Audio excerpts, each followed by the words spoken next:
जयगुरु परम पिता अपार दयारू आपण और आपण परिवार भलरे थिबे बोली आशा और विश्वास। मोर प्रिय दर्शक वृंद आपण को हार्दिक स्वागत आमर नुआ यूट्यूब चैनल आम प्रयास को यही परिप्रेक्षी आम आज से परम पिता परम दयाल श्री श्री ठाकुर अनुकूल चंद्रंकर पवित्र दीपरखी बही स्थानित होइथिबा श्री श्री ठाकुर एवं भक्त मानकर केतोटी आलोचना को आपण निकट में तोली धरुछि। भाद्र 13 रविवार 1360 अगस्ट 30 1953 सकाल 8टा बजे श्री श्री ठाकुर बड़ालर घर मध्य खट उपर अर्धशायित अवस्था अच्छी। चारिदिगरे अनेक आसी बसिछन्ति। श्री श्री ठाकुरंकर करुणा विभर आखि दुईटी जेपरी घूरी घूरी सभी उपर आच्छल धारे करुणा वर्षण कर चली।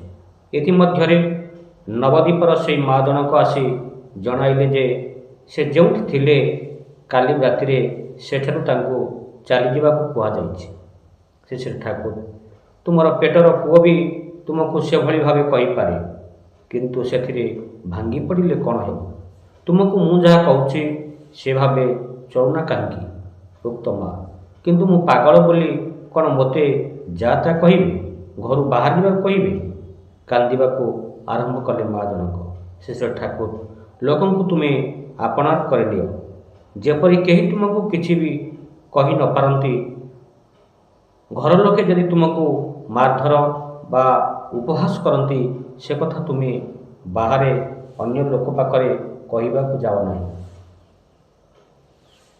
से अनेक तुमको छोट भावी पारती मन रख तुमर समस्त चलनी हेब इष्टार्थ अनुदीपन यह ही एकमात्र पथ उक्त माँ जनक कहते किंतु मुझे सह्य कर पारुनी मुझे से घर बाहर जीवी अभिमान सहकारी।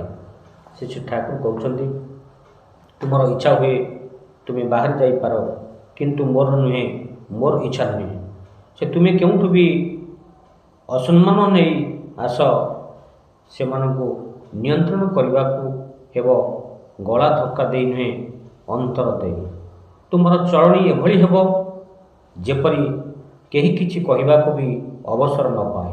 मु जा जा कहली मन रख भूली जाओ ना। उक्त माँ जनक कहते आपण कथा मु भूलिनी ठीक मने अच्छी। श्री ठाकुर मोर कथा शुणिल किंतु काम करलनी सेटा भूलवा ही है पारिबिनी ए कथाटी ही मोटे कहबनी। तुम्हें जदि समस्त सहित मन मिले चली न पार तेरे तुम सहित मन मिले किए चलो कह। उक्त माँ किंतु मते अपमान करेंगे जाता कहे ता मु सह्य करें। श्री ठाकुर कहते अरे पागल बुझुनु मु बुढ़ा लोक एठी बसी केते लोकों सहित मन मिले चलुछि आउ दुई तो माँ धरित्री तोते तो आहरी बेसी सह्य करने को हेब। ऊपर बेला श्री श्री ठाकुर खोला प्रांगण में बसी हठात मेघ फुटी वर्षा आसला सेतेबेले उठी आसी गोल तासुरे बसिले। पाखरे ननिदा चक्रवर्ती शरद्दा हालदार प्रफुल्ल भाई दास ननीमा सेवादी प्रभृति अच्छी। नाटक नहीं आलोचना चली बाणी मंदिर रे छोटदा नूतन नूतन बही धरी महड़ा चली। श्री श्री ठाकुर भावानुकंपिता आवेग एवं युक्तिपूर्ण संगति साधन थिएटर रे जदि एगुड़िक न थाए तेबे ता हृदयग्राही हुए न। तारपर श्री श्री ठाकुर हरिश्चंद्र नाटकटीर कथा उल्लेख करी ननिदा को पचारे तुम्हें माने ये बहीटी करना हो ननिदा ना सेठी आमर होइनी।